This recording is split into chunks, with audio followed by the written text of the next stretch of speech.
Yaşlığımda öğüt verin halifa, yüreğime kalva girin halifa.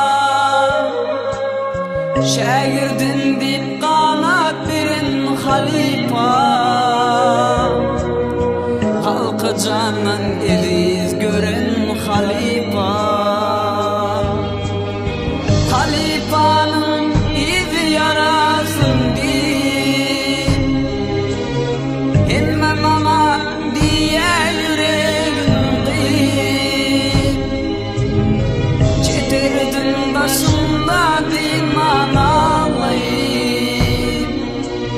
göz yaşa edip kaldım halifa.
Aydınlarım yaşıdı,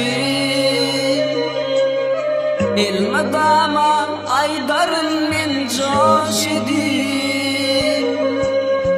Suratına bakıp gönlüm yaş idi. Bu yüreğim kıyın kıyın nurcan,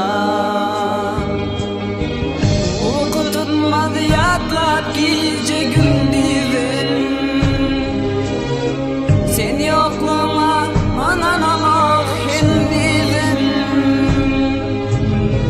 Sen bir büyük göçmez parlan yıldızım.